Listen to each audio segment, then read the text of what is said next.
right, this is our third incredible theater night, and I thank you very much for coming to the other two. Those who did, those who didn't, why not?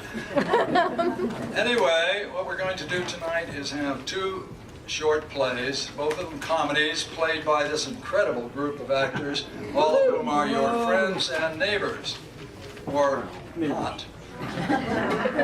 Okay, so thank you all for coming, and let's get the game going. Cheryl Bruland will introduce the first play.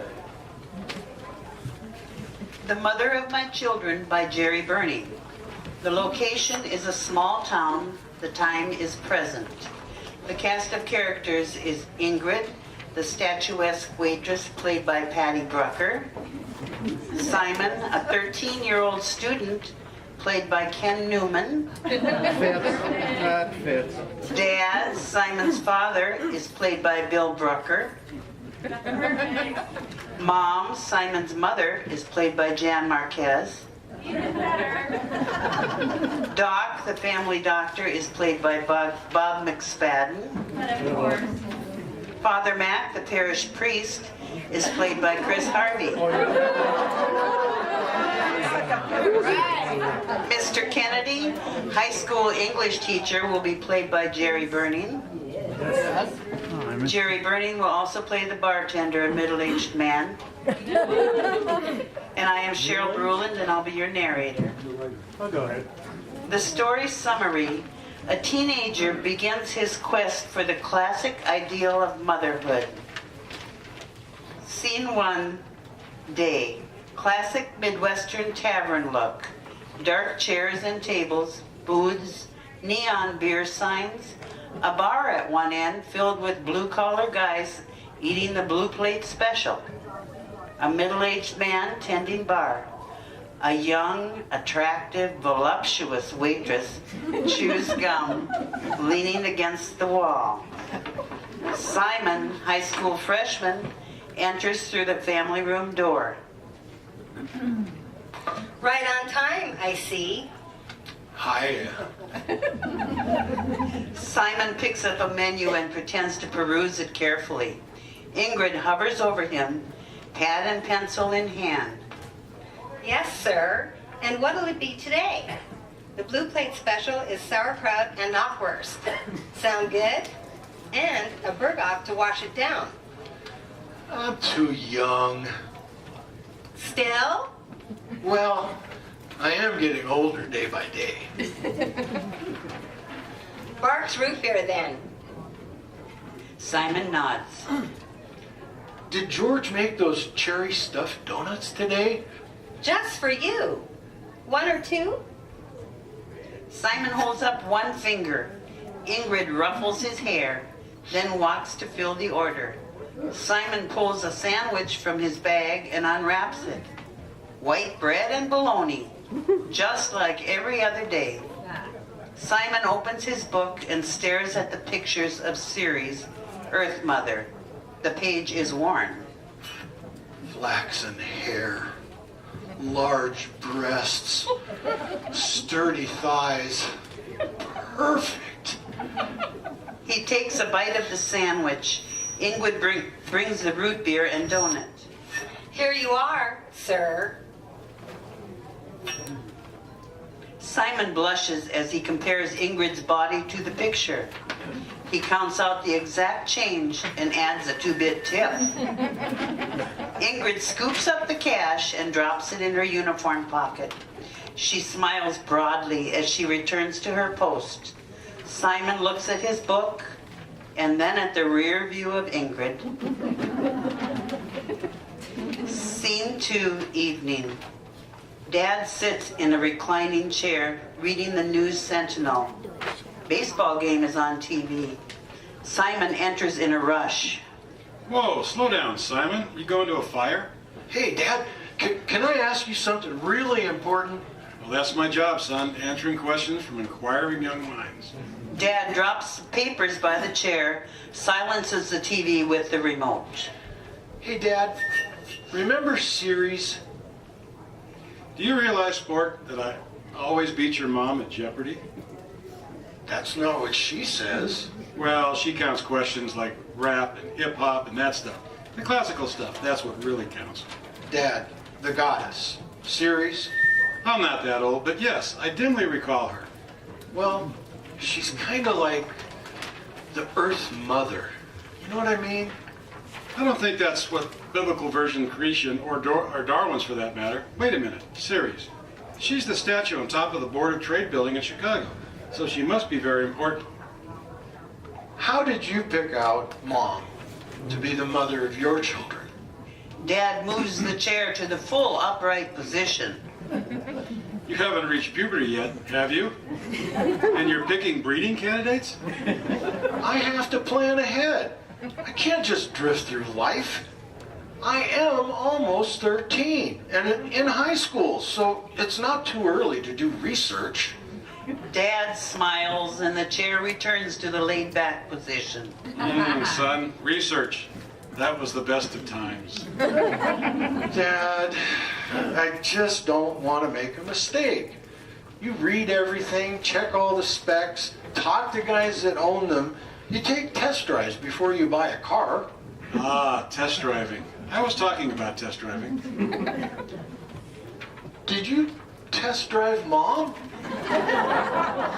Simon blushes as he realizes he's gone too far.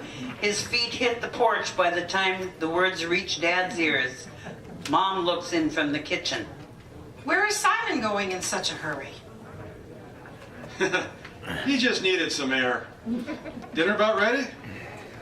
Dad turns up the TV sound and picks up the papers. He grins ear to ear. Scene 3, day, doctor's office.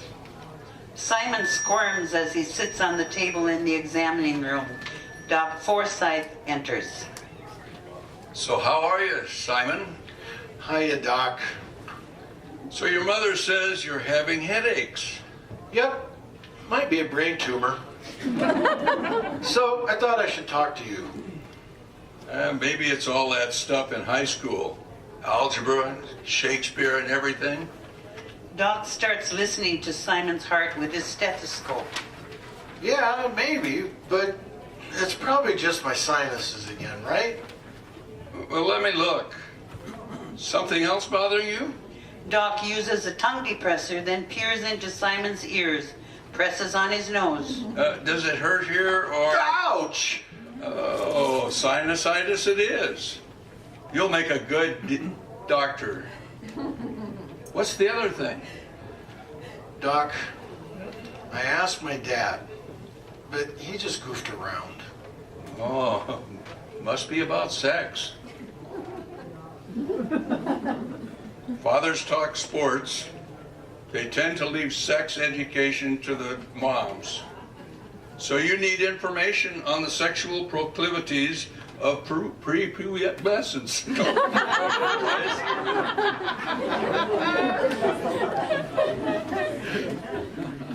Sorta. I'm trying to pick the mother of my children. Oh, already? Simon, the way it works is they usually pick you. Men have very little say in the matter. Simon buttons his shirt. So you can't be serious either. Never mind. Wait, I think I understand. You're looking for the measurements, the dimensions, the attributes of the ideal woman.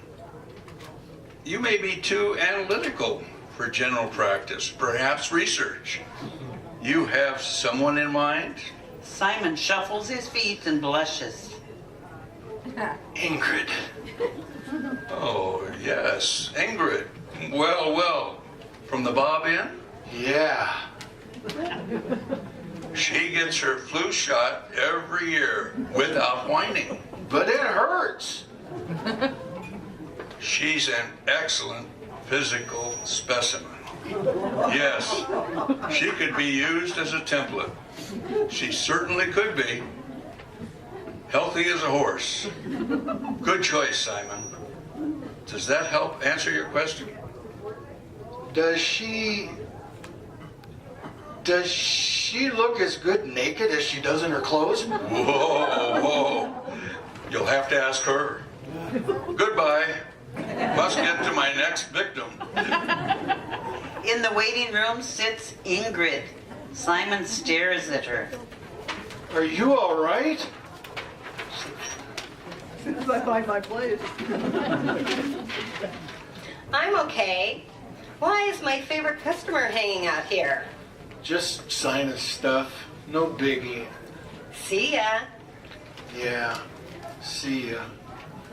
Scene 4, day, the cathedral. Simon accosts Father Mac in the church. Hi, Father Mac. Simon, you here on a Wednesday, lad? Father Mac, can I ask you a serious question? Oh, it must be consequential if you made the extra trip. Can I?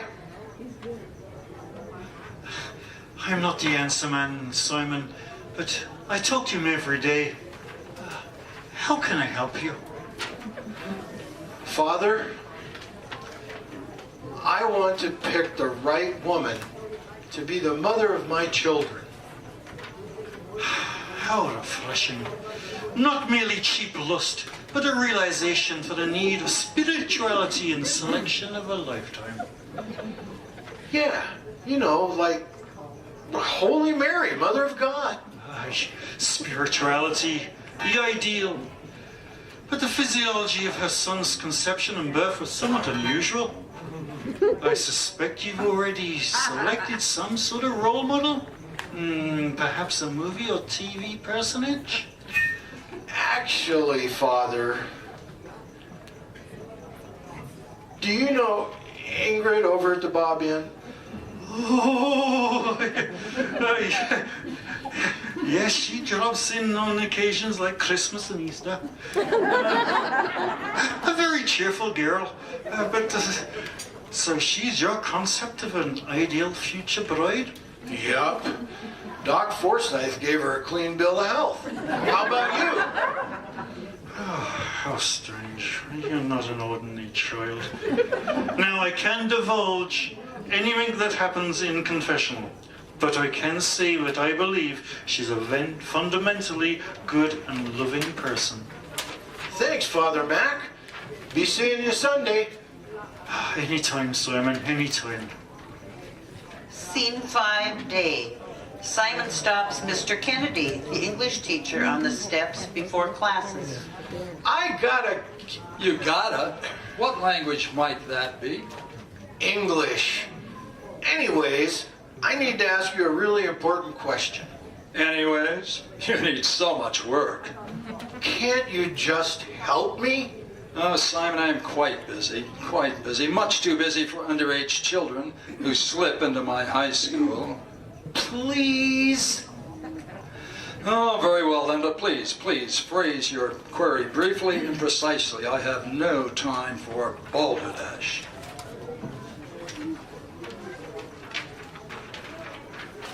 Mr. Kennedy, I need your help in picking the mother of my children. Kennedy steps backward.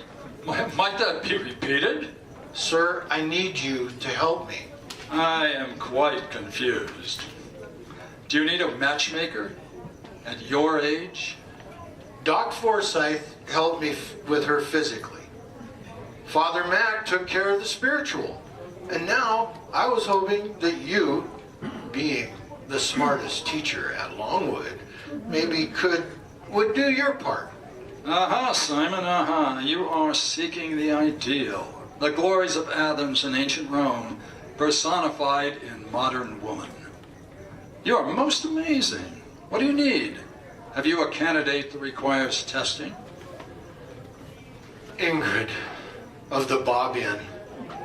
Simon blushes as usual.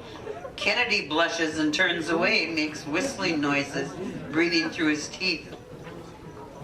Ingrid of the Bob Inn. You say the phrase as if she were Helen of Troy. Have you met her? Kennedy composes himself. She is in my adult Shakespeare class.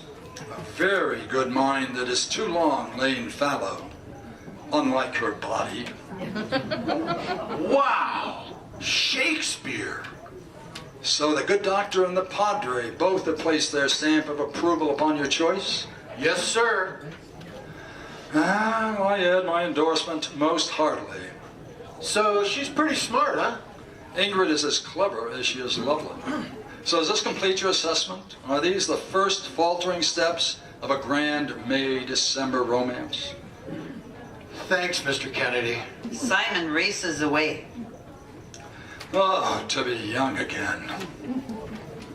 Scene 5, living room, evening. Dad reads newspaper while watching TV.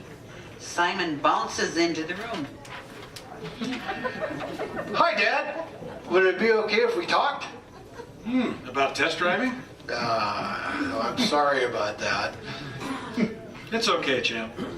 Dad drops the newspaper and darkens the TV. What is today's question? Well, would you pick Ingrid to be the right kind of woman to be the mother of my children? Mom enters from the kitchen, dish towel in hand. Well, well, what are you two so serious about? Nothing, Mom. Simon concentrates on retying a shoestring. Dad turns on the TV. Come on, I'm a grown-up. You can tell me. Dad offs the TV. All right, Mary Frances. Simon asked me if Ingrid would be a suitable candidate to be the mother of his children. Mom begins to strangle the towel in her hand. You mean the barmaid at that damn tavern on the corner? Excuse my French. You both should be ashamed of yourselves. Especially you, Dad. You're the father. Take some responsibility for steering this boy. Mom stomps back to the kitchen. Dad? Dad gives him a wink and two thumbs way, way up. Lights dim. Scene 6, day, Bob Inn. Simon enters, sits in his usual booth, lays out his sandwich, opens his book, and waits. He looks around, but no Ingrid. Hey, where's Ingrid? Bartender looks up, sees Simon. She ain't here. You want a beer? Good beer, that is. You got any cherry donuts? Nah, the baker ain't here neither. Is she coming back? Look, you want something to know. I gotta make a living. Ingrid isn't coming back here ever, is she? Simon puts his sandwich back in the bag, closes his book. I think you're right, kid. George said they were heading to California. You want the root beer? Simon stands, head down. No thanks. I gotta get to school. See you around. She'd tell you she was pregnant? Simon walks slowly to the door, looks back, scanning the room, then exits. Lights dim. Scene 7, evening, living room. Dad sits in recliner, perusing the newspaper. Simon enters, walking slowly. Hey, you're looking mighty down, son. Too much homework? Yeah. Simon starts to walk away. Oh no, there's much more to it than that. You can't help me. Maybe it's a mother's question. Mary Frances? Mom rushes in. What is the matter? Simon, you look terrible. No fever? I'm gonna start eating in the cafeteria. You don't like my sandwiches? I need to spend more time with girls my own age. Ingrid? Ingrid? Ingrid. She's run away with the baker who makes my cherry donuts to California. She's never coming back. Simon collapses on Mom's shoulder. It just goes to show, you can't tell a book by its cover. Just look at your mother. What do you mean by that remark? It's all part of growing up, Simon. Just the beginning of your adventures with the opposite sex. And what do you mean by that remark? You're right, Dad. I should have just looked at Mom And what? and known the template for the mother of my children was right here. Simon hugs Mom. Dad gives Simon 2 thumbs way up. I really love those cherry donuts. Lights out. The end.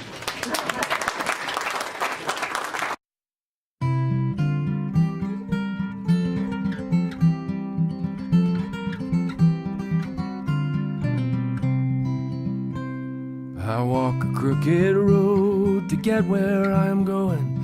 To get where I'm going, I must walk a crooked road. And only when I'm looking back, I see the straight and narrow. I see the straight and narrow when I walk a crooked road. I sing a lonesome song to anyone who